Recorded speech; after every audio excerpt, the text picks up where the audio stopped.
Sir ಇವಾಗ ನೀವು 600 ರೂಪಾಯಿ ರೀಚಾರ್ಜ್ ಪ್ಲಾನ್ ಮಾಡಿದೀರಾ. ನೀವು ಫಸ್ಟ್ ಟೈಮ್ ಮಾಹಿತಿ ಕೊಟ್ಟಿದ್ರಿ, ನಾನು ಮುಂದಿನ ತಿಂಗಳಿಂದ 600 ರೂಪಾಯಿ ಏನ್ ರೀಚಾರ್ಜ್ ಐತೆ ಅದನ್ನ ಪ್ಲಾನ್ ಮಾಡ್ತೀನಿ ಅಂತ ಹೇಳಿದ್ರಿ. ಅದು ಕೆಲವು ಚಾಲಕರಿಗೆ ಮಾಹಿತಿ ಗೊತ್ತಿಲ್ಲ, ಕೆಲವರು ಗೊತ್ತು. ಈಗ 600 ರೂಪಾಯಿ ರೀಚಾರ್ಜ್ ಪ್ಲಾನ್ ಏನ್ ಮಾಡಿದೀರಾ, ಅದನ್ನ ನಮ್ಮ ಚಾಲಕರಲ್ಲಿ ಒಂದು ಡೌಟ್ ಬಂದೈತೆ. ಏನಂತ ಬಂದೈತೆ, ಇವರು ಬುಕ್ಕಿಂಗೇ ಕೊಡ್ತಾ ಇಲ್ಲ, ಬುಕ್ಕಿಂಗ್ ಬರ್ತಾ ಇಲ್ಲ, ಆಪ್ ಸರಿಯಾಗಿ ವರ್ಕ್ ಆಗ್ತಾ ಇಲ್ಲ, 600 ರೂಪಾಯಿ ಏನು ಕೇಳ್ತಾ ಇದಾರೆ ಇವರು ಅನ್ನೋದೊಂದು ಪ್ರಶ್ನೆ ಬಂದೈತೆ. ಓಕೆ, ನಾವು 600 ರೂಪಾಯಿ ತಗೊಳ್ತಾ ಇರೋದೇ ನೀವು ಮೀಟರ್ ಬಳಕೆ ಮಾಡ್ತಾ ಇರೋದಕ್ಕೆ. ನಿಮಗೆ ಡ್ಯೂಟಿ ಮಾಡ್ತಾ ಇರೋಂಥ ಪ್ರತಿಯೊಂದು ಡ್ಯೂಟಿಗೆ ನಿಮಗೇನು ಪ್ರೂಫ್ ಬೇಕು, ನಿಮಗೆ ಡ್ಯೂಟಿ ಮಾಡ್ತಾ ಇರೋ ಡ್ಯೂಟಿಗೆ ಕಿಲೋಮೀಟರ್ ಪ್ರೂಫ್ ಬೇಕು, ನೀವು ಮಾಡ್ತಾ ಇರೋ ಡ್ಯೂಟಿಗೆ ಇನ್ವಾಯ್ಸ್ ಕೊಡಬೇಕು, ನೀವು ಮಾಡ್ತಾ ಇರೋ ಡ್ಯೂಟಿಗೆ ಡಿಸ್ಕೌಂಟು, ಟೋಲು, ಪಾರ್ಕಿಂಗ್ ಆ್ಯಡ್ ಮಾಡಬೇಕು. ಯಾರೆಲ್ಲ ಇವಾಗ ಅಗ್ರಿಗೇಟರ್ ಸಂಸ್ಥೆ ಕೆಳಗಡೆ ಅಥವಾ ನೀವು ವಿತೌಟ್ ಟೆಕ್ನಾಲಜಿ ನೀವು ಡ್ಯೂಟಿ ಮಾಡ್ತಾ ಇದ್ದೀರಾ, ನೀವೆಲ್ಲ ಟೆಕ್ನಾಲಜಿ ಬಳಸ್ಕೊಂಡು ನಿಮ್ಮದೇ ಆದಂಥ ಸ್ವಂತ ವ್ಯಾಪಾರ ಮಾಡ್ಕೊಳ್ಳೋದಕ್ಕೆ ಕೊಟ್ಟಿರೋ ಅಂಥ ವ್ಯವಸ್ಥೆ. ಇದರಲ್ಲಿ ಇನ್ಕಮ್ ಸ್ಟೇಟ್ಮೆಂಟು ಬರುತ್ತೆ, ಡ್ಯೂಟಿ ಪ್ರೂಫು ಬರುತ್ತೆ, ಇನ್ವಾಯ್ಸ್ ಮ್ಯಾನೇಜ್ಮೆಂಟು ಬರುತ್ತೆ. ನಾವು ಎಲ್ಲೋ ನಿಮಗೆ ಬುಕಿಂಗ್ ಕೊಡ್ತೀವಿ ಅಥವಾ ಗ್ರಾಹಕರನ್ನ ಕರ್ಕೊ ಬರ್ತೀವಿ ಅಂತ ನಾವು ಹೇಳಿಲ್ಲ. ನಮ್ಮ ಕಾನ್ಸೆಪ್ಟೇ ಮೀಟರ್ ಕಾನ್ಸೆಪ್ಟ್ ಕೊಟ್ಟಿದ್ದೀವಿ. ಇವಾಗ ನೀವು ಅದನ್ನ ಯಾವ ಥರ ಬಳಕೆ ಮಾಡ್ಕೊಳ್ತೀರೋ ಅಂತ ತಿಳ್ಕೊಳ್ಳೋದೇನೋ ನೀವು ಇದನ್ನ ನೀವು ಬ್ಲೇಮ್ ಮಾಡೋದೇ ಆದರೆ ಅದು ತಪ್ಪಾಗ್ತದೆ.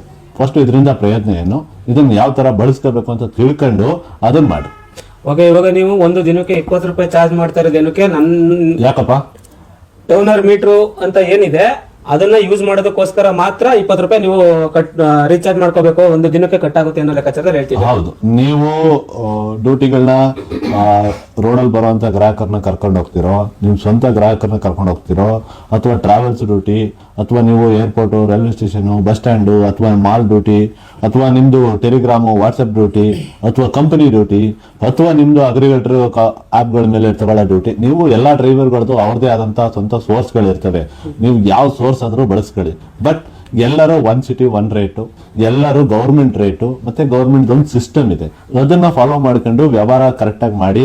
ಯಾರು ಲಾಸ್ ಮಾಡ್ಕೋಬೇಡಿ, ಯಾರು ತಪ್ಪು ದಾರಿಗೆ ಹೋಗ್ಬೇಡಿ, ಯಾರು ಜೂಜಾಟದ ವ್ಯವಹಾರಕ್ಕೆ ಹೋಗ್ಬೇಡಿ, ಜಾಸ್ತಿನೂ ಕೇಳ್ಬೇಡಿ, ಕಮ್ಮಿನೂ ಕೇಳ್ಬೇಡಿ. ವ್ಯವಹಾರ ತರ ಒಂದು ಶ್ರದ್ಧೆಯಿಂದ ಮಾಡ್ಕೊಂಡು ಹೋಗಿ ಅಂತ ವ್ಯವಸ್ಥೆ ಕೊಟ್ಟಿದ್ದೀವಿ. ಅದನ್ನ ಯಾರಿಗೆ ಅದು ಅರ್ಥ ಆಗಿದೆ, ಯಾರಿಗೆ ಇದು ಬೇಕು, ನಾವು ಮಾಡಿರೋದು ಮುಖ್ಯವಾಗಿ ಓನರ್ ಕಮ್ ಡ್ರೈವರ್ ಯಾರಿದ್ದಾರೆ ಅವ್ರಗಳ ಜೀವನ ಮುಂದಿನ ದಿನಗಳಲ್ಲಿ ಅತಂತ್ರ ಆಗುತ್ತೆ. ಅವ್ರಗಳಿಗೆ ಫ್ಲೀಟ್ ಕಂಪ್ನಿಗಳಾಗಿರ್ಬೋದು ಅಥವಾ ಅಗ್ರಿಗೇಟರ್ ಸಂಸ್ಥೆಗಳಾಗಿರ್ಬೋದು, ಇವರನ್ನ ದೂರ ಮಾಡಿದ್ರೆ ಅಂತ ದಿನಗಳಲ್ಲಿ ಇದನ್ನೇ ನಂಬ್ಕೊಂಡು ಬದುಕ್ತಾರ ಅಂತ ನಮ್ಮ ಚಾಲಕರುಗಳು, ಅವ್ರ ಕುಟುಂಬ, ಅವ್ರ ಮಕ್ಕಳು ಎಲ್ಲ ಬೀದಿಗೆ ಬರ್ತಾರೆ. ಅಂತ ಒಂದು ದುರ್ಸ್ಥಿತಿ ನಮ್ಗೆ ಬರಬಾರ್ದು ಅಂತ ಮುಂಚೆನೆ ಎಚ್ಚೆತ್ಕೊಂಡು ನಾವೊಂದು ವ್ಯವಸ್ಥೆ ಕ್ರಿಯೇಟ್ ಮಾಡಿದ್ದೀವಿ. ಇವತ್ತು ಯಾರು ಓನರ್ ಕಮ್ ಡ್ರೈವರ್ಗಳಿದ್ದೀರಾ, ಅವರು ನಿಮ್ಮ ಜೀವನ ರೂಪಿಸ್ಕೊಳ್ಳೋದಕ್ಕೆ ನಿಮ್ಮದೇ ಆದಂಥ ಒಂದು ವ್ಯವಸ್ಥೆನ ಇವತ್ತಿನಿಂದನೇ ಪ್ರಾರಂಭ ಮಾಡ್ಕೊಳ್ಳಿ ಅನ್ನೋದಕ್ಕೋಸ್ಕರ ಕೊಟ್ಟಿದ್ದೀವಿ. ಇದನ್ನು ಆಲ್ರೆಡಿ ಕಳೆದ 3 ತಿಂಗಳಿಂದ ನಾವು ಕೊಟ್ಟಿದ್ದು, ಎಲ್ಲರಿಗೂ ಮಾಹಿತಿನೂ ಕೊಟ್ಟಿದ್ದೀವಿ, ಟೈಮು ಕೊಟ್ಟಿದ್ದೀವಿ, ಎಲ್ಲರಿಗೂ ಇದ್ರ ಬಗ್ಗೆ ತಿಳ್ಕೊಳ್ಳಿ ಅಂತಾನು ಹೇಳಿದ್ದೀವಿ.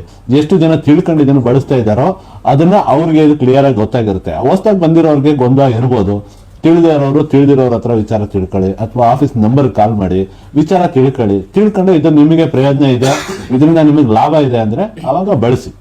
ಸರಿ ಸರ್, ಈಗ ನಾವು ಇಷ್ಟು ಜನ ಇಲ್ಲಿ ಏನ್ ಬಂದಿದೀವಿ, ಚಾಲಕರು ಪರ ನಾವು ಕೇಳೋದಕ್ಕೆ ಬಂದಿರೋದು. ಈಗ 600 ರೂಪಾಯಿ ಏನ್ ಚಾರ್ಜಸ್ ಮಾಡಿದೀರಾ ಅದನ್ನ ನೀವು 2 ಟೈಮ್ ಕೊಡ್ಬೇಕು. 15 ದಿನಕ್ಕೆ ಒಂದ್ಸಲಿ ರೀಚಾರ್ಜ್ 300 ರೂಪಾಯಿ ಮಾಡೋ ತರ ಮಾಡಿ ನೀವು ಕೊಡ್ಬೇಕು ಅಂತ ನಾವು ಕೇಳ್ಕೊತೀವಿ ಡ್ರೈವರ್ ಪರವಾಗಿ. ನೋಡಿ, ಈ ಚಾಲಕರಿಗೆ ನೀವು ಇವಾಗ ನಾನು 1 ತಿಂಗಳದ್ದು ಕೊಟ್ಟಿದ್ದೀನಿ. 1 ತಿಂಗಳದ್ದು ಯಾವ ಕಂಡೀಷನ್ ಅಲ್ಲಿ ಕೊಟ್ಟಿದ್ದೀನಿ ಅಂದ್ರೆ, ನಿಮಗೆ 600 ರೂಪಾಯಿ ರೀಚಾರ್ಜ್ ಮಾಡಿದಾಗ ಅದನ್ನ 30 ದಿನಗಳ ಕಾಲ ನೀವು ಬಳಸ್ಕೋಬಹುದು ಅಂತ ಹೇಳಿದೀನಿ. 30 ದಿನ ಒಂದು 6 ತಿಂಗಳು ಟೈಮ್ ಕೊಟ್ಟಿದ್ದೀನಿ. 6 ತಿಂಗಳ ಒಳಗಡೆ ಯಾವಾಗಾದ್ರೂ 30 ದಿನ ಬಳಸ್ಕೊಳ್ಳಿ. ದಿನ ಬಳಸಿದ್ರೆ 1 ತಿಂಗಳ ಖಾಲಿ ಆಗುತ್ತೆ. 2 ದಿನಕ್ಕೆ ಒಂದ್ಸಲ ಬಳಸಿದ್ರೆ 2 ತಿಂಗಳು ಬರ್ತದೆ. ನೀವು ವಾರಕ್ಕೆ 2 ದಿನ ಕೆಲಸ ಮಾಡ್ತೀನಿ ಅಂದ್ರೆ 3 ತಿಂಗಳು ಬರ್ತದೆ. ಅದೇ ತರ ನೀವು ಯಾವಾಗ ಅವಶ್ಯಕತೆ ಇದೆ ಅವಾಗ ಬಳಸ್ಕೊಳ್ಳಿ ಅಂತ ನಾನು ನಿಮ್ಗೆ ಆದಂತ ಫ್ರೀಡಮ್ ನ ಕೊಟ್ಟಿದ್ದೀನಿ. ನೀವು ಯಾವತ್ತೂ ಆನ್ ಡ್ಯೂಟಿ ಇರಲ್ಲ, ಯಾವತ್ತೂ ಆನ್ಲೈನ್ಗೆ ಹೋಗಲ್ಲ ಅಂತ ದಿನ ನಾವು ನಮ್ಮ ಆಪ್ನ ಓಪನ್ ಮಾಡಬೇಡಿ, ಅಮೌಂಟೇ ಕಟ್ ಆಗಲ್ಲ. ದಿನಕ್ಕೆ ಒಂದ್ಸಲ ಆದ್ರೂ ನೀವು ಆಪ್ ಓಪನ್ ಮಾಡಿದ್ರೆ ಅವಾಗ ಆಪ್ ಓಪನ್ ಮಾಡಿ ಡ್ಯೂಟಿ ಮಾಡದೆ ಹೋಗಿ, ಅದು ಕಟ್ ಆಗುತ್ತೆ. ನೀವು ಡ್ಯೂಟಿ ಮಾಡಲ್ಲ ಅಂದ್ರೆ ನಮ್ಮ ಆಪ್ ಓಪನ್ ಮಾಡಬೇಡಿ, ಆವತ್ತಿನ ದಿನ ಅಮೌಂಟ್ ಕಟ್ ಆಗಲ್ಲ. ಒಂದು.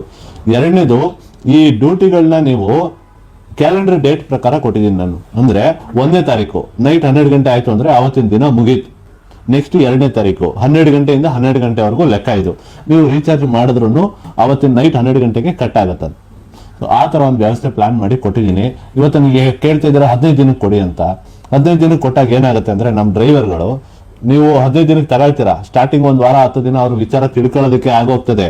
ಆಮೇಲೆ ಒಂದು 15 ದಿನ ನೋಡ್ತಾರೆ, ನನಗೆ ಡ್ಯೂಟಿ ಬಂದಿಲ್ಲ, ಇದ್ರ ಬಗ್ಗೆ ತಿಳಿದಿಲ್ಲ, ನಾನು ಮಾಡಿಲ್ಲ ಅಂತ ನೆಪ ಹೇಳ್ಬಿಟ್ಟು ಕಂಪ್ನಿ ಮೇಲೆ ಅಥವಾ ಆಪ್ ಮೇಲೆ ದೂಸ್ತು ಅಂತ ಕೆಲಸ ಮಾಡ್ತಾರೆ.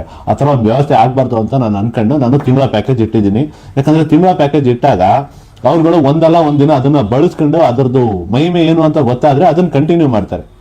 ಆ ತರ ಒಂದು ವ್ಯವಸ್ಥೆ ಬರಬೇಕು. ಬುದ್ಧಿವಂತ ಚಾಲಕರು ಮಾತ್ರ ಬಂದ್ರೆ ಸಾಕು. ನನಗೆ ಕಾಸರಗೋಡದ ಆಂಜನೇಯಂದಿರು ದುಡ್ಡುಗೋಸ್ಕರ ಬರೋರು, ಆನ್ಲೈನ್ ಬುಕಿಂಗ್ಗೋಸ್ಕರ ಬರೋರು, ಅಗ್ರಿಗೇಟರ್ ಅಪ್ಲಿಕೇಶನ್ಗೆ ಕಂಪೇರ್ ಮಾಡೋ ಅಂಥವ್ರು ಅಥವಾ ಈ ಅಪ್ಲಿಕೇಶನ್ ಬಗ್ಗೆ ತಿಳ್ಕೊಳ್ದಿರ ಬರೋ ಅಂಥವ್ರು ಇದ್ರ ಬಗ್ಗೆ ತಿಳ್ಕೊಂಡು ಬರಲಿ ಅಂತ ನಾನೇನೆ ಈ ಒಂದು ಬ್ಯಾರಿಕೇಡ್ನ ಹಾಕಿದ್ದೀನಿ. ಇವಾಗ ಆಲ್ರೆಡಿ 1000 ಜನ ಬಳಸ್ತಾ ಇದ್ದಾರೆ. ಬಟ್ ಆದ್ರೆ ಅವ್ರು ಎಲ್ಲೋ ಬಹಿರಂಗವಾಗಿ ಇದ್ರ ಬಗ್ಗೆ ಪೂರ್ತಿ ಮಾಹಿತಿ ತಿಳ್ಕೊಳ್ಳೋ ಕೆಲಸನೋ ಅಥವಾ ಬೇರೆ ಚಾಲಕರಿಗೆ ಅರಿವು ಮೂಡಿಸುವಂತ ಕೆಲಸನೋ ಅಥವಾ ಇದರಿಂದ ಸಂಪೂರ್ಣ ಬೆನಿಫಿಟ್ ತಗೊಳ್ಳೋ ಅಂತ ಕೆಲಸನೂ ಮಾಡ್ತಾ ಇಲ್ಲ. ಆಟಕ್ಕುಂಟು ಲೆಕ್ಕಕ್ಕಿಲ್ಲ ಅನ್ನೋ ತರ ಮಾಡ್ತಾ ಇದ್ದಾರೆ.